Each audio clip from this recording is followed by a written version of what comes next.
Hello and welcome to Copper.gravity. This is episode 4 of RBS9 and I think it's the 90th soldering video that I've made on this channel. So settle back, cup of tea, let's get going. To begin with, I'm making these kind of structural outside supports. I decided to put them on the angle just to give it a little bit more of an arty feel. Some people ask me why I use flame soldering instead of the resistance iron, and it's because I'm trying to solder onto something that's quite large in diameter and it just takes a little bit more heat. There's the gas tower look that I'm going for, and you can see just what I've done. Thanks to everyone who made lovely comments on my last video. That was the one where my dad died.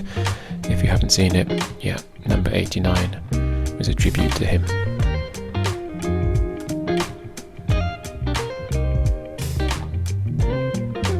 This sculpture is going to have a helical lift which will lift the balls from the bottom to the top. So the next job is to get on with that.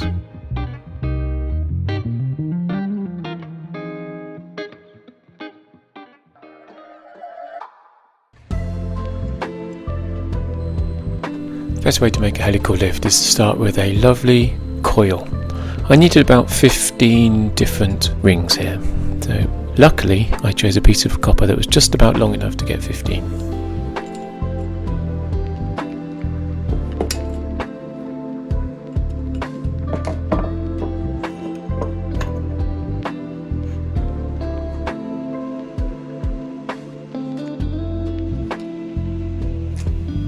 The overall height of my helical lift needed to be 33 centimeters, so I measured out 33 centimeters. And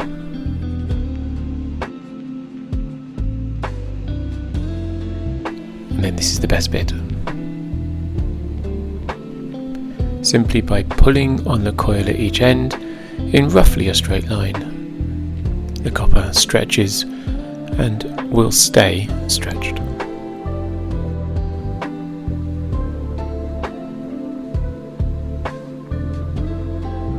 With a little bit of care, each of the pitches will be about the right length.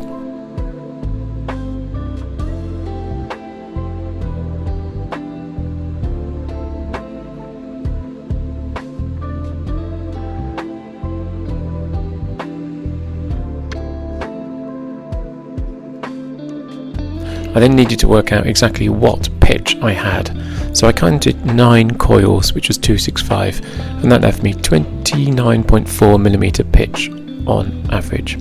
So that's what I chose to mark onto the centre axle.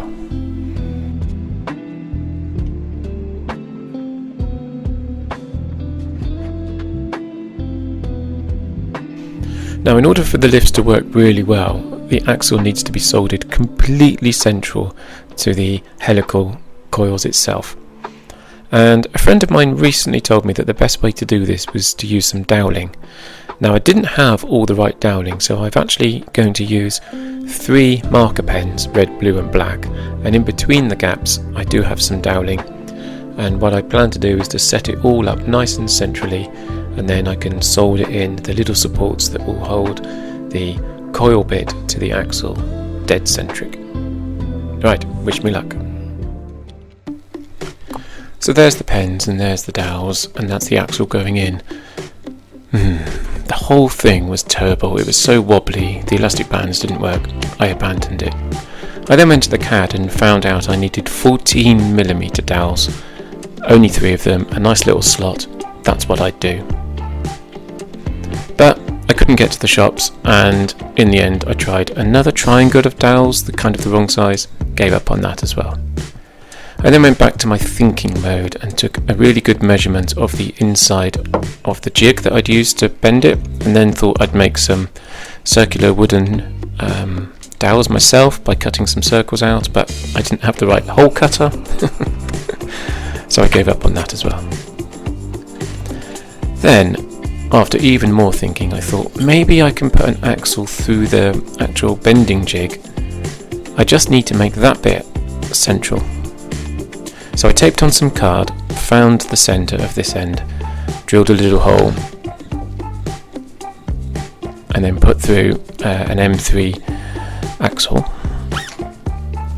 And then on the other end I thought I can just wedge in a piece of cardboard, a nice circular piece of cardboard, wedge that in and make a central hole at that end as well.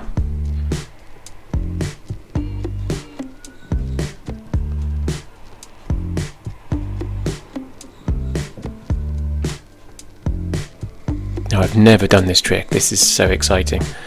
Finding the centre of something by rolling it along. Oh, I was so pleased to do this at last in my life. I feel that I'm finally winning.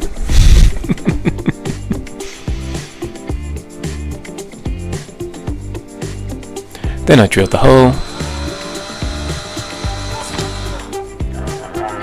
and found I needed to glue the thing in.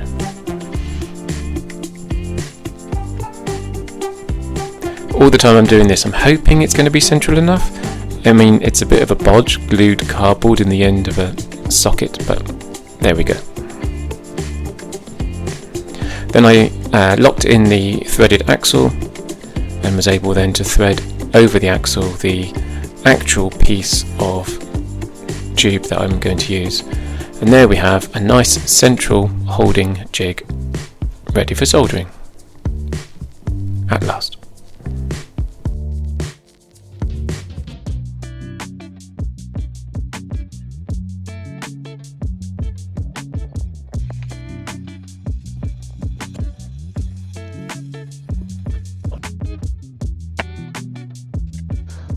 I'm not doing very well because I'm filming. The truth is the camera kind of gets in the way because I like to do it really close and then I just can't see what's going on, and I'm trying to get the shot and I'm trying to do it quickly and I'm trying not to get anything wrong because I don't like I don't mind having mistakes on camera, but I don't want them all the time, so sometimes I just want a really nice solder joint come off and it makes soldering look easy. The truth is soldering's really hard and there's a knack, and it's different to when you've got flame and when you've got the resistance iron, and I'm trying to get this central and it's really bugging me that I've got too much going on. So I'm going to turn the camera off. It might take me the rest of the afternoon to get this done, but I'll see you in a minute. This did actually take quite a lot of time to do, and I did end up putting the camera back on.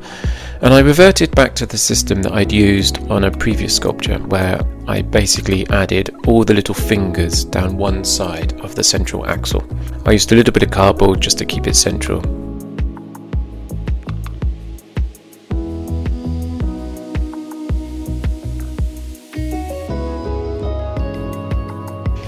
Then basically I just eyeballed it. I set up a piece of wood and a whole load of shims and a few clamps, and I did the best I could to solder everything central, but I must admit I was just going by eye. Once I finished I could kind of have a look down the centre and see just how well I'd done, and at first glance it did look pretty good.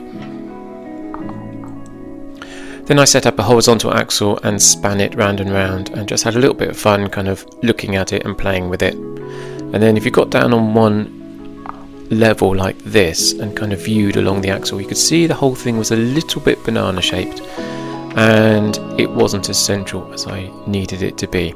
So I measured out what to do and then moved every single solder joint about 2 millimeters one way and used a nice stiff bit of wood at one end to kind of see just how central I'd got it.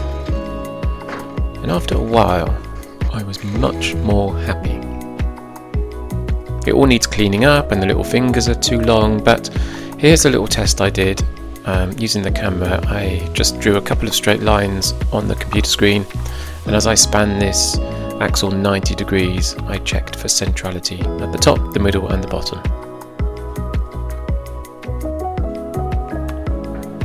And you know what? It's good enough. I'm going to certify it good enough. I think it's going to be a fine helical lift. I'm really proud that it's gone well. It did take me absolutely ages, but it has been the middle of winter and I am going through quite a bit of grief and funeral planning right now, and I have been hibernating. Anyway, I'm going to clean that up, get it on the sculpture, and I'll see you in the next episode. Thanks for watching.